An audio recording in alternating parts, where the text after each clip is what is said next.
LB నగర్లో ప్రయాణికుల రద్దీ నెలకొంది. సంక్రాంతి పండుగకు సొంతూళ్లకు హైదరాబాద్ బస్సులు వెళుతున్నారు. రద్దీకి తగ్గట్టుగా బస్సు సౌకర్యం లేదని ప్రయాణికులు అంటున్నారు.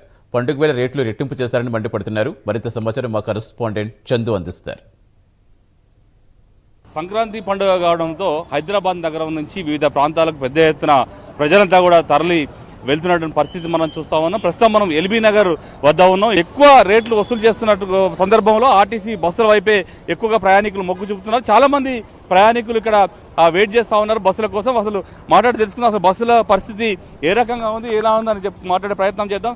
చెప్పండి మేడం, మీరు ఎక్కడికి వెళ్ళాలి, ఏంటి, ఎలా ఉంది పరిస్థితి? సార్, మేము హైదరాబాద్ నుంచి విజయవాడ వెళ్తున్నాం. యాక్చువల్లీ మార్నింగ్ మేము విజయవాడ నుంచి హైదరాబాద్ వచ్చాం అనమాట. నార్మల్గా రేట్లు 500 అలా ఉంటాయి. మార్నింగ్ వచ్చేటప్పుడే రేట్లు కొంచెం ఎక్కువ ఉన్నాయి, 800 అలా ఉన్నాయి, 900.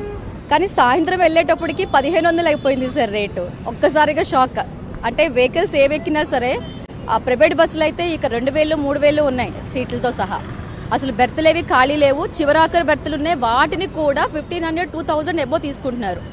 అసలు ఫెస్టివల్ టైంలో ఇది ఫస్ట్ టైం కూడా కాదు సార్. ఎవ్రీ ఇయర్ మేము ఫెస్టివల్ టైంకి మా గ్రామాలు వెళ్తూ ఉంటాం, మా ఊర్లో వెళ్తూ ఉంటాం. ప్రతి సంవత్సరం ఇదే ప్రాబ్లం అవుతుంది. మరి ఇన్ని సంవత్సరాలుగా ఈ ఇష్యూ జరుగుతున్నా ప్రభుత్వం ఎందుకు స్పందించట్లేదో తెలియట్లేదు. అందరూ కూడా సామాన్య ప్రజల మీదే ప్రెజర్ ఎక్కువగా పడుతుంది. బస్సులు, ఆర్టీసీ బస్సులో వెళ్ళడం క్షేమమే, కానీ ఆర్టీసీ బస్సులో కూడా వెళ్ళాలనుకుంటున్నాం, కానీ బస్సులు కూడా దొరకట్లేదు. ఉన్న బస్సుల్లో ఉన్నంత వరకు అందరూ ఎక్కుతున్నాం. ప్రైవేట్ బస్సులు, ట్రావెల్ బస్సులు చాలా ఉన్నాయి, వెహికల్స్ కూడా చాలా ఉన్నాయి. ఇవి సాధారణమైన రోజుల్లో మామూలు ప్రైస్లు ఉంటాయి, కానీ పండగ టైం వచ్చేటప్పటికి అసలు ఆకాశంలో ఫ్లైట్లు బుక్ చేసుకున్నా అంత రేట్ ఉండవేమో, అంతంత కాస్ట్ పెరిగిపోతున్నాయి. సో దయచేసి గవర్నమెంట్ కానీ లేదా పోలీస్ విభాగం కానీ దీని మీద వెంటనే స్పందించాలి సార్. ఎందుకంటే దీనివల్ల చాలా కోట్లాది మంది ప్రజలు ఇబ్బంది పడుతున్నారు. మన సంస్కృతి సాంప్రదాయాల కోసం గుర్తించి అందరూ వాళ్ళ గ్రామాలకు వెళ్ళి కుటుంబాలతో స్పెండ్ చేయాలని మేము అనుకుంటున్నాం. కానీ ఇక్కడ రేట్లతో చూస్తే మేము సంపాదించిన నెల జీతం అంతా కూడా ఈ బస్సులకి, ట్రావెల్కి, ఈ పండగ కోసమే దాచుకొని వెళ్లాల్సిన పరిస్థితి వస్తుంది మాకు. తెలంగాణ ఆర్టీసీ కూడా దాదాపు 6000 బస్సులను వేసింది ఇది సంక్రాంతి స్పెషల్ కోసం. ఆ బస్సులు ఏం లేవా అందుబాటులో? సార్, ఆర్టీసీ బస్సులు ఉన్నాయి సార్. సార్, తెలంగాణ రాష్ట్రంలో ఎంత లక్షల మంది జనాలు ఉన్నారు సార్. మనం వేసినటువంటి గవర్నమెంట్ బస్సులు ఎంతవరకు సరిపోతాయి సార్? అందరికీ ఒక్కొక్క టైమింగ్స్ ఉండవు. కొంచెం కంఫర్ట్గా వెళ్ళాలి, పిల్లలతో వెళ్ళాలి అనుకునే వాళ్ళు ప్రైవేట్ ట్రావెల్స్లోనే, స్లీపర్స్లోనే వెళ్తాయి. ఆర్టీసీ బస్సులో స్లీపర్స్ లేవు. పడుకొని వెళ్ళాలనుకునే వాళ్ళు, వృద్ధులు, అలాంటి వాళ్ళు కూడా, కొంచెం ఏజ్డ్ పీపుల్ కూడా ఉంటారు. కంఫర్ట్గా వెళ్ళాలనుకునే వాళ్ళు అంతంత ఫ్లైట్ ఖర్చులు ఇచ్చి మేము బస్సుల్లో వెళ్లాల్సి వస్తుంది. కానీ మిగిలిన రోజుల్లో ఉన్న ప్రైసులు పండగ టైంలో ఎందుకు పెంచాల్సి వస్తుంది? డిమాండ్ అండ్ సప్లై ఉండొచ్చు, కానీ అవసరాన్ని, అవకాశాన్ని ఆసరాగా తీసుకొని ఇట్లా చేయడం కరెక్ట్ కాదు సార్. అది ప్రభుత్వం ఆలోచించాలి. పండగ టైంలో ప్రతి ఒక్కళ్ళం ఇబ్బంది పడుతున్నాం. పండగ టైంలో మాకు వచ్చే డబ్బులతో మేము పండగ చేసుకోవాలో, ఆర్టీసీ బస్సులు టికెట్లు, ప్రైవేట్ బస్సులు టికెట్లు కొనుక్కోవాలో మాకు అర్థం కావట్లా. చాలా మంది ప్రయాణికులంతా కూడా ఇక్కడ ఉన్నారు. వాళ్ళందరూ కూడా అటు వాళ్ళ గ్రామాలకు వెళ్లేందుకు కూడా ఇక్కడ వెయిట్ చేస్తున్న పరిస్థితి చూస్తాం. మనం కొంతసేపటి క్రితమే ఒక ప్రయాణికులతో మాట్లాడించే ప్రయత్నం చేస్తాం. ముఖ్యంగా ఏదైతే ప్రధానంగా ఆర్టీసీ బస్సులతో పాటు ప్రైవేట్ ట్రావెల్స్ సంబంధించిన బస్సులు కావచ్చు, ప్రైవేట్ వెహికల్స్లో అడ్డగోలుగా దోచుకుంటున్నారంటూ కూడా ఆవేదన వ్యక్తం చేస్తున్న పరిస్థితిని మనం చూసాం. ముఖ్యంగా చూసినట్టయితే ఈ పండుగ సీజన్లప్పుడు ముఖ్యంగా ప్రైవేట్ ట్రావెల్స్ సంబంధించినటువంటి దందా ఇష్టారాజ్యంగా నడుస్తున్నట్టుగా కూడా చాలా స్పష్టంగా కనిపిస్తుంది. చాలామంది ప్రయాణికులు వాళ్ళంతా కూడా స్వగ్రామాలు తరలేందుకు ప్రయత్నం చేస్తా ఉన్నాం. చెప్పండి, మీరు ఎక్కడికి వెళ్ళాలి? ఖమ్మం పండగకి వెళ్తున్నామండి. బస్సెస్ ఉన్నాయా? రిజర్వేషన్ చేయించుకున్నామండి. అన్ని బస్సులు సమయానికి వస్తున్నాయి?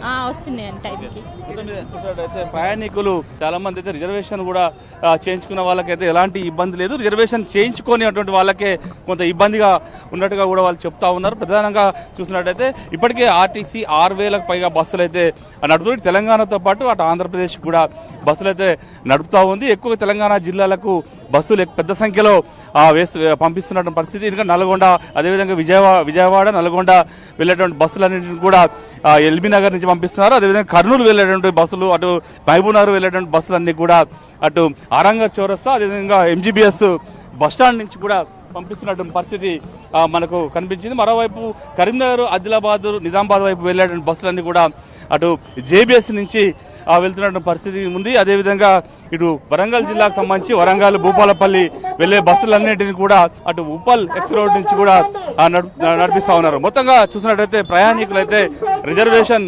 చేయించుకున్నటువంటి ప్రయాణికులందరికీ కూడా హెల్ప్ డెస్క్లను కూడా ఏర్పాటు చేశారు. హెల్ప్ డెస్కుల ద్వారా వారికి బస్సు ఏ టైంకి వస్తుంది, ఏ టైంకి వెళ్తుంది అనేటువంటి విషయాన్ని కూడా ఇక్కడ ఉన్నటువంటి ఆర్టీసీ సూపర్వైజర్ అందరూ కూడా అనౌన్స్ చేసి మరి చెప్తున్నటువంటి పరిస్థితి మనకు కనిపిస్తుంది. మొత్తంగా పెద్ద సంఖ్యలో పట్టణ ప్రజలంతా కూడా పల్లె ప్రాంతాలకు వెళ్తున్నటువంటి పరిస్థితి చాలా స్పష్టంగా కనిపిస్తూ ఉంది. ఇక్కడ కొంత ఎంక్వైరీ ఎంక్వైరీ ఏర్పాటు చేస్తారు. అదేవిధంగా వాళ్ళందరూ కూడా అనౌన్స్ చేస్తున్నారు. వచ్చే ప్రయాణికులందరూ కూడా ఆ విషయాన్ని అర్థం చేసుకునేలా, అదేవిధంగా బస్సులు ఏ టైంకి వస్తున్న విషయాలన్నీ కూడా తెలుసుకునేలా వాళ్ళందరూ కూడా అనౌన్స్ చేసి మరి చెప్తా ఉన్నటువంటి పరిస్థితి. కాబట్టి పెద్ద సంఖ్యలో మనం చూడొచ్చు, ఎల్బీనగర్లో పెద్ద సంఖ్యలో జనం అయితే ప్రయాణికులు అయితే ఉన్నారు. వాళ్ళంతా కూడా స్వగ్రామాలకి పండుగను స్వగ్రామంలో చేసుకునేందుకు వెళ్తున్నటువంటి పరిస్థితి అయితే చాలా స్పష్టంగా కనిపిస్తూ ఉంది. మొత్తంగా చూసినట్టయితే ఈరోజు, రేపు, ఎల్లుండి ఈ 3 రోజుల పాటు కూడా పెద్ద సంఖ్యలో తమ సొంత ఊర్లకు వెళ్లేందుకు కూడా ప్రయాణికులంతా కూడా వెళ్తున్న పరిస్థితి ఇక్కడ కనిపిస్తూ ఉంది. Over to studio.